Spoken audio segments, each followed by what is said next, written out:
Kota tanpa buku. Pernahkah kau ke toko buku, perpustakaan, atau taman bacaan? Tidakkah kau merasa istimewa ketika berada di dalamnya? Di sekelilingmu ada berbagai toko dari dunia nyata dan khayal, tempat yang pernah kau kunjungi dan yang belum. Informasi dan cerita dari masa lalu, masa kini, dan masa depan.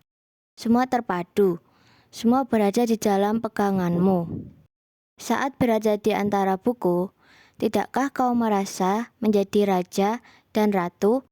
Ruang dan waktu seolah menyatu tanpa batas. Kau bisa terbang, melintas sekat negara, dan melewati berbagai zaman. Kau bisa menyelam ke dalam samudra, melayang di angkasa, bercanda dengan aneka satwa dan berkelana di tengah padatnya kota. Juga di rimba raya. Kau tahu? Buku adalah jendela dunia, kunci pengetahuan, dan pintu wawasan. Muhammad Hatta, sang proklamator, berkata, "Aku rela di penjara asalkan bersama buku, karena dengan buku aku bebas." Melalui buku, manusia terbebas dari ketidaktahuan. Tempat-tempat yang dipenuhi buku adalah harapan berkembangnya pengetahuan dan wawasan. Apa jadinya jika kota tanpa buku? Pantaskah dia disebut kota? Di kota itu, mungkin kabar datang dari sumber lain, dari koran, televisi, atau internet. Mungkin informasi dan cerita datang dari cerita nenek moyang, bagai dongeng-dongeng sebelum tidur. Irama warganya pun tiada beda. Bangun pagi bertebaran di muka bumi untuk berbagai keperluan, untuk kembali pulang siang atau sore harinya. Setelah itu, mereka berangkat tidur dan memulai lagi hari berikutnya, semua serupa. Di kota itu, mungkin ada bangunan bernama perpustakaan.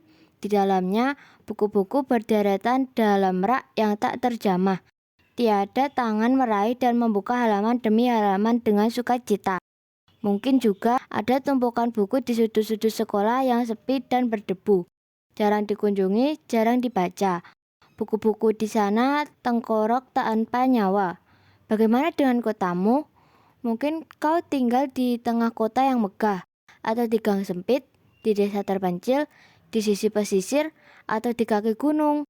Adakah perpustakaan taman bacaan atau toko buku di dekat rumahmu? Jika ada, adakah tempat itu menjadi wadah berkumpulnya anak-anak dan warga?